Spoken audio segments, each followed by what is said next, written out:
Hi, it's Lee. Welcome to another Learn English with Lee grammar exercise video, because I know that you students love grammar exercises.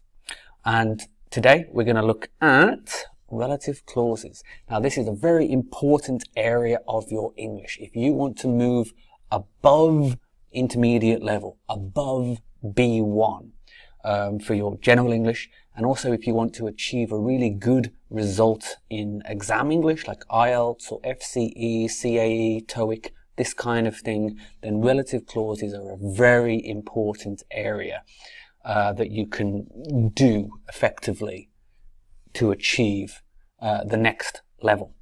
Okay, because relative clauses are one category of what we call a complex sentence. Now I've made another video looking at what exactly is a complex sentence, so please check that video and you'll have a better idea. Okay, so practice exercises, of course, but I'm marking this relative clauses 1. So before we begin, I really recommend that you go back, because I've already made 2 grammar presentation videos on the topic of relative clauses. And the first one is about relative pronouns, and the second one is about the difference between defining and non-defining relative clauses. These exercises will talk a little bit about defining and non-defining relative clauses, but the focus is on relative pronouns. So that's who, whom, whose, which, and that. Just one quick point before we begin. For this video and for my previous grammar presentation video, I have said that there are 5 relative pronouns: who, whom, whose, which, and that. Now, some grammar books will tell you that actually there are more relative pronouns, and where, why, how are also relative pronouns. I disagree with this. We can use them in a relative clause, but strictly speaking, they are not relative pronouns, they are relative adverbs. Now, this is a really small grammar point, which as a teacher is really important to me. So if you don't want to think about that difference, that's fine. But for these exercises, we're just going to focus on the main 5 relative pronouns. Okay, so with that in our mind, let's have a look at our 5 questions. Okay, so you can see that we've got 5 questions, and each question has 2 sentences. So what you have to do is put the 2 sentences together using a non-defining relative clause. So all of these questions are focusing on non-defining relative clauses. Basically, again, I really do recommend that you go back to my 2 grammar presentation videos to understand this difference. But a non-defining relative clause is basically when the relative clause is inside commas. And the very perceptive students will say, but Lee, there are 2 ways we can answer each question. This is true, but for the purposes of these questions, I want you to focus on, I want you to think that the first sentence is the important information, and the second sentence is the additional information. Okay? So with this in our mind, let's have a look at number 1. All right, so we've got 2 sentences. So we've got Jeff Bezos is now the richest man in the world. Sometimes it's Bill Gates, sometimes it's Jeff Bezos. It changes. When I made this PowerPoint, it was Jeff Bezos. Okay, so Jeff Bezos is now the richest man in the world. He started Amazon, that's his company, in his garage, or garage, 2 different pronunciations. Okay, so, check question. Who or what are we describing? Okay, because remember from the grammar presentation videos, which you should watch, we said that a relative clause basically has the function of an adjective. It's describing a noun. Okay, so here, who or what are we describing? We're describing Jeff Bezos. And there's a photo of the richest man in the world, or the second richest man in the world now, it depends. So yeah, quite impressive idea actually, to think that nobody in the world has more money than you. Such a crazy idea, right? Okay, so well done, Mr. Bezos. So we are describing a person. We're describing this man here. All right, next check question then. Okay, is Jeff Bezos a person or a thing? Okay, well, yeah, that's easy. He's a person, of course. Okay, so do we use who, whom, whose, which, or that for people? What do you think? Actually, it's a trick question. We can use who or whom for people. Okay, it depends if the okay, this is a little bit of grammar here. So it depends if the person we are describing in the relative clause, so in our example in the second sentence, is the grammatical subject or the grammatical object. Okay, so SVO, yeah, so the subject, verb, object. So the subject is the one that comes first. Okay, so will we use who or whom? Okay, so we use who if the person we're describing is the subject. We use whom if the person we're describing in the relative clause is the object. Okay, so he started Amazon. So Jeff Bezos is now the richest man in the world. He started Amazon in his garage. Are we talking about the same person? Yes, we are. If we look at the grammar of the second sentence, he started Amazon, SVO. So are we going to use who or whom? We are going to use who, because the person that we're talking about in the relative clause is the subject. It's the same person that we're talking about in the first sentence. So the answer, the relative clause sentence, will be Jeff Bezos, comma, who started Amazon in his garage, comma, that's the non-defining relative clause, the extra information, which is interesting but grammatically unnecessary, is now the richest man in the world. So Jeff Bezos, who started Amazon in his garage, is now the richest man in the world. Okay, so there we go. So I hope you got that one correct. If you did, well done. If you didn't, then I really recommend please go back and watch my 2 grammar presentation videos on the topic of relative clauses. Okay, so let's have a look at number 2 then. Okay, so the Pronouns towers, these very famous towers, are in Kuala Lumpur, Malaysia. I've been there. I've seen the Pronouns towers. I absolutely love Kuala Lumpur. They were the tallest buildings in the world from 1998 to 2004. Okay, we're going to do this question a little bit differently to question number 1. For question number 1, I helped you find the correct answer. In this one, I'm just going to give you, so pause the video if you like, or I'll give you a few seconds just for you now to think, how can we put these 2 sentences together to make one sentence with 2 clauses? Okay, I'll give you a few seconds, or if you need to, you can pause the video.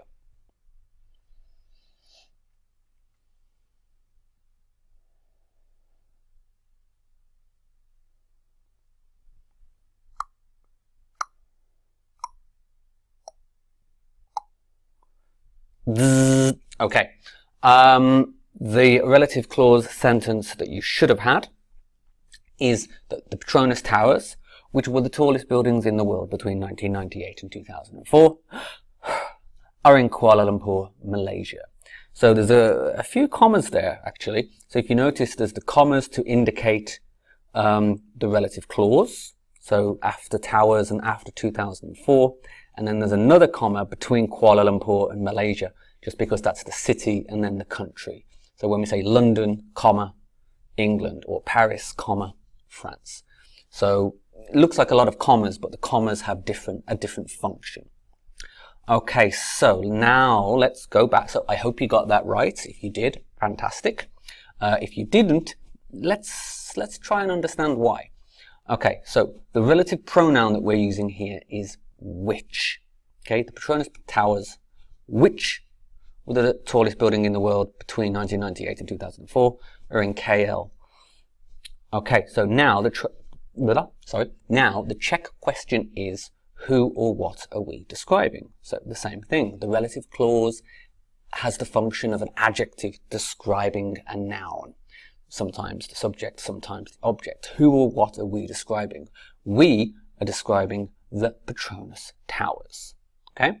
So, next check question. Is it a person or is it a thing? Well, it's obviously a thing. It's a building. Okay, another check question. Do we use who, whom, whose, which, or that for things?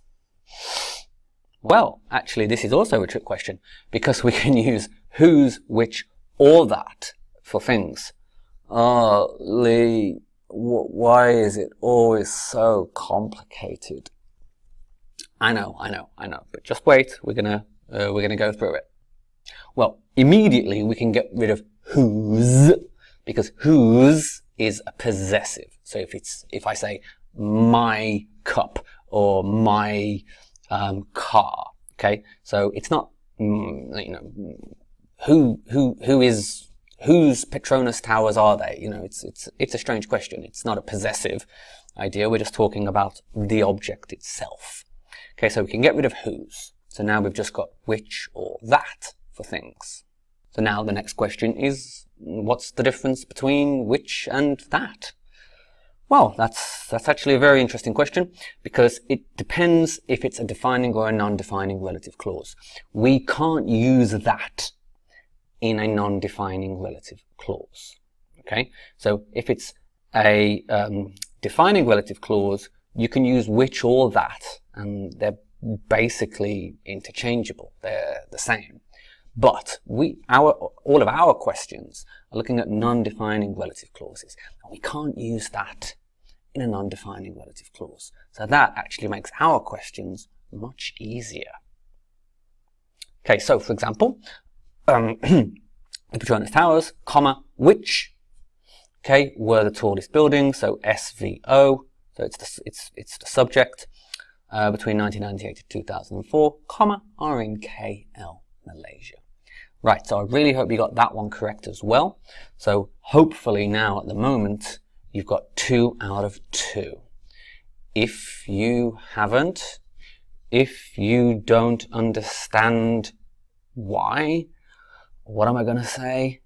Yeah, go back and watch my grammar presentation videos. They're very short, but I have a lot of information and a lot of good examples about relative pronouns and defining and non-defining relative clauses. Okay, so let's have a look at the third question. Taylor Swift, maybe some of you know her, is an internationally famous, so a nice little adverb, an adverb describing an adjective there. So internationally is the adverb, famous is the adjective, so it's an adverb modifying an adjective. Okay, so Taylor Swift is an internationally famous pop singer. Full stop. Yeah, I dated her in 2009. Yeah, I know. Yeah, I was a very lucky guy. No, of course, it's just an example. Don't worry about it. I'm just an English teacher. I don't date models or pop singers. Okay, so how do we make a one sentence using relative clauses from these two? All right, so have a think. Again, so we've done 2 examples now already. So one using a person, one using a thing.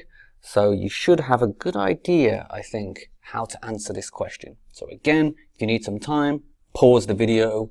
Otherwise, I'm just going to give you, say, 10 seconds just to think what the answer will be. Okay, so 10 seconds, go.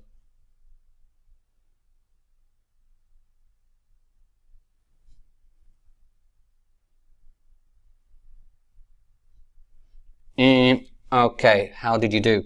Did you get Taylor Swift? Whom I dated in 2009 is an internationally famous pop singer. Okay, so this one's slightly more tricky, isn't it? Because we're using whom. Okay, so we already had before for the Jeff Bezos question a person, and the relative pronoun for that relative clause was who. In this one, now we're still talking about, you know, a person, but now we're using whom. So this is a really good example of how to see the difference between when we use who and when we use whom. Okay, so the check question here is, who is whom, blah, blah, blah, talking about? Who is whom referring to? Okay, so because the pronoun is a substitute for the noun. Yeah, so if I say, this is my cup, it is new, the pronoun is the substitute for the word cup. So I don't need to say the word cup again. So it referred to my cup. So here the relative pronoun is whom. Who is whom? Okay, is it Taylor Swift or is it me? The answer is Taylor Swift. Okay, so if we compare this to the first example with the two sentences. Oh, sorry. There we go. So whom, Taylor Swift, I dated her. So we can see that in the second sentence, Taylor Swift is actually the object. In the first sentence, she is the subject. Taylor Swift, S, is the pop singer, O. However, in the second sentence, the S is me. The verb is dated, and her, Taylor Swift, is the object. So you can see how between the two sentences, the subject and the objects are different. So if I ask you in the second sentence, is Taylor Swift the subject or the object? Then, as we've just discussed, she is the object. S-V-O. I, Lee, dated her. So we need to notice something very interesting has happened there. We've just said that Taylor Swift is the object of the second sentence. I dated her. So in the relative clause sentence, why don't we say whom I dated her? Okay, you know, the grammar of this would be more normal, right? We know SVO. So we really need to be careful when we have a situation like this, where the subject of the main clause and the subject of the relative clause are different, because whom I dated her, well, that's just unnecessary. We say it's redundant because you're talking about the same thing two times. Whom and her are both talking about Taylor Swift. So we don't need the her, but we really need to pay attention to the fact that the grammar of the relative clause is a little bit backwards. So we put the object, we change it for the relative clause, in this case whom, and we put it at the beginning of the relative clause. Then there's the subject of the relative clause, which in this example is me. So Taylor Swift, whom, so that's talking about Taylor Swift, I, the new S, and dated is the verb in 2009, is an internationally famous pop star. Okay, so that, you see, when we talk about just using who, it's actually quite simple, but when we use whom, when it's the grammatical object, it does get a little bit more complicated. So you really have to pay attention to the basic grammar, the SVO. What is the subject in the main clause? What is the subject in the relative clause? Are they the same? Then we use who. Are they different? Then we use whom. Although, to be honest with you, to be very, very honest with you, a lot of native speakers don't use whom. We just use who. Okay, so we'd say Taylor Swift, who I dated in 2009. It's becoming more common for native speakers to say this. But for you as an English student, for example, if you have a grammar test, please pay attention to the correct grammar, which is who for the subject and whom for the grammatical object. Okay, so that was a tricky one, but I hope you're doing well. Okay, so let's have a look at number 4. Okay, so we've got Martin Scorsese. Is one of my favorite movie directors. His movie, The Departed, won a Best Picture Oscar. And again, so there are two ways we could answer this question, but for the purposes of this video, let's use the idea that the first sentence is the main clause. I'm talking about me and the things I like. So for Martin Scorsese, of course, the Oscar is more important, and that would be the main clause. But in the context of me talking about my favorite films and my favorite directors, the first sentence is the main clause, and the second sentence will be the relative clause. Okay, so maybe you don't know the name, but there's a picture of him. He's done a lot of famous movies. For example, he did The Departed, Goodfellas, Casino, Taxi Driver, Mean Streets, The Aviator, a lot, Shutter Island. He's done a lot of really great movies. Okay, so the relative clause sentence again. So pause the video if you need. If not, I'm going to give you 10 seconds just to think, how can we put these two sentences together using a relative clause? Okay, so I'll give you 10 seconds. Go.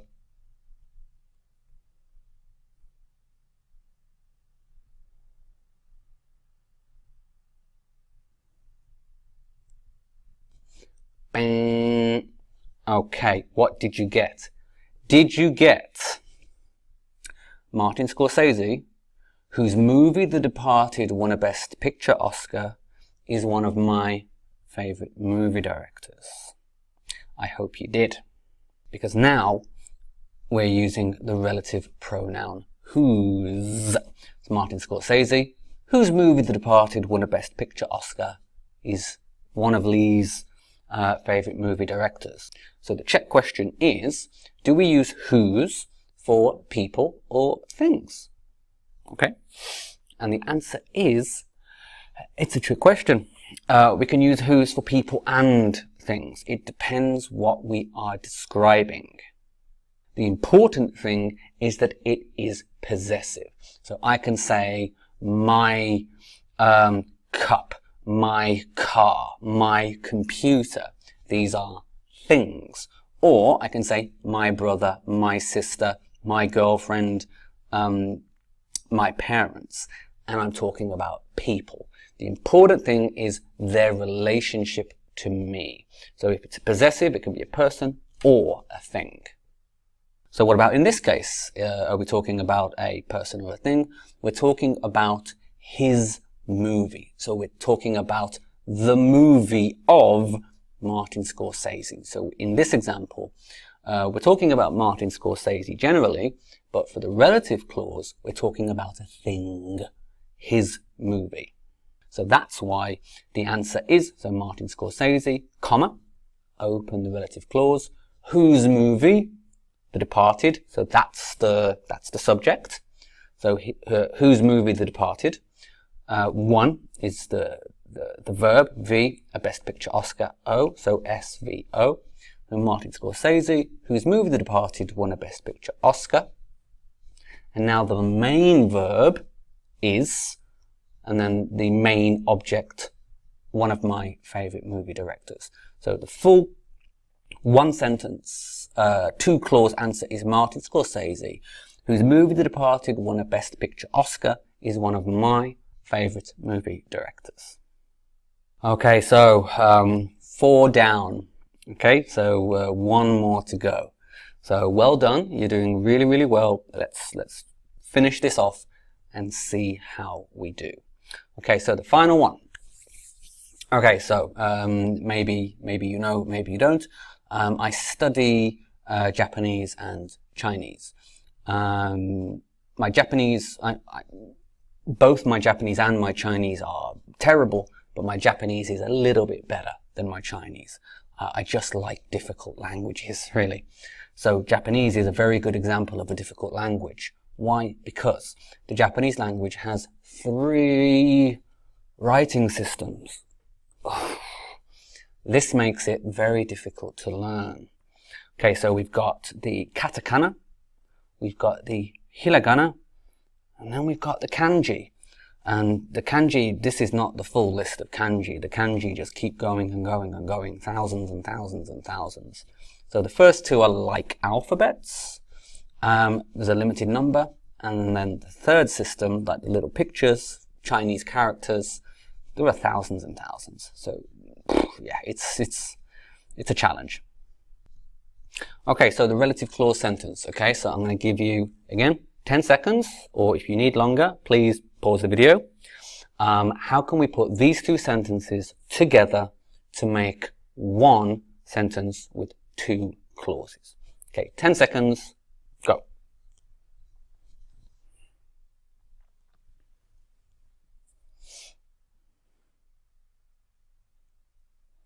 Nine, 10, bang.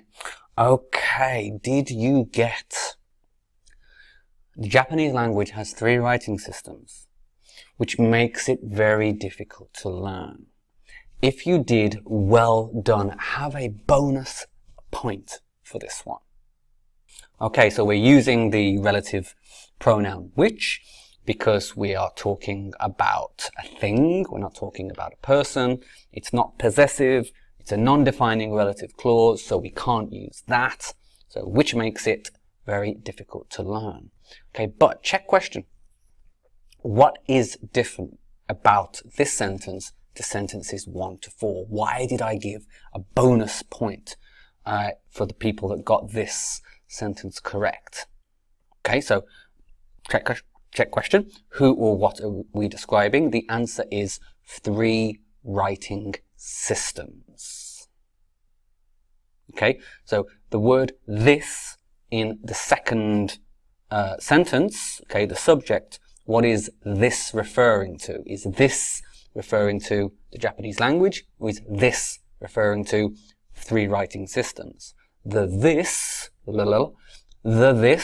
in the second sentence is referring to 3 writing systems, which in this sentence is the object. Okay, so in the first sentence, the subject is the Japanese language, the verb is has, and the object is 3 writing systems. All of the other examples that we've looked at, the relative clause was describing the subject of the first sentence. In this example, the relative clause is describing the object of the main clause of the first sentence. Okay, so if we have a look here, so again, Japanese language is the subject, the verb is has, and then the object is 3 writing systems. So which makes it very difficult to learn. It's an adjective describing a noun, but the noun here is 3 writing systems. And this is completely fine. As I said, the idea of a relative clause is like an adjective which describes a noun. That noun can be in the subject position or the object position. Or you could have a subject, a relative clause, a verb, an object, and another relative clause. So you could have two relative clauses. I don't recommend it. I think the style would be very bad. But grammatically, you could have 2 relative clauses in the same sentence, one for the subject and one for the object. But as I say, don't do that. But that's just as an example of what you can do. You don't always have to use the relative clause to describe the subject. And there we go. Okay, so the Japanese language. So we've got Jeff Bezos, who started Amazon in his garage, is now the richest man in the world. The Pronouns Towers, which were the tallest buildings in the world between 1998 and 2004, are in KL, Malaysia. Taylor Swift, whom I dated in 2009, is an internationally famous pop singer. Martin Scorsese, whose movie The Departed won a Best Picture Oscar, is one of my favorite directors. And the Japanese language has 3 writing systems, which makes it very difficult to learn. So, number 1, I really recommend, obviously, studying the grammar for this, but also when you have the complete sentence, practice the pronunciation as well, because sometimes students focus so much on getting the correct grammatical answer that you don't practice the pronunciation. And the pronunciation is as important as, in my opinion, the grammar. Okay, so how did you do? If you got 1 or 2 correct, I'm sorry. Yeah, some of the answers were a little bit tricky, but basically you need more practice on this. This is a very important area. As I said, if you want to go past B1, if you want to get above IELTS 5, you really need to understand relative clauses. So 1 or 2 correct, sorry, bad luck. A little bit tricky, but you do need more practice. 3 or 4 correct, very good. You know the grammar, but just be careful about the mistakes. Again, so think about the check questions that we were talking about. Is it going to be, are we describing a person or a thing? If it's a person, is it in the subject position or the object position? Is it a possessive? So ask yourself these check questions very carefully, so to avoid making simple mistakes. And if you got 5 out of 5, well done. You know the grammar and you're starting to use it. Again, knowing it is great, but using it correctly, authentically, that's what you want. Yeah, that's why you study. So if you got 5 out of 5, fantastic. Good job. Okay, that's it. So thank you for watching. If you liked this video, then please subscribe to the channel. I plan to make a lot more of these kind of grammar exercise videos over the next year. So if you subscribe, you'll never miss another chance to test your grammar. I'll do some vocabulary exercise videos as well, but I know students really like grammar. So yeah, if you like the video, please like, share and subscribe, and I'll see you soon.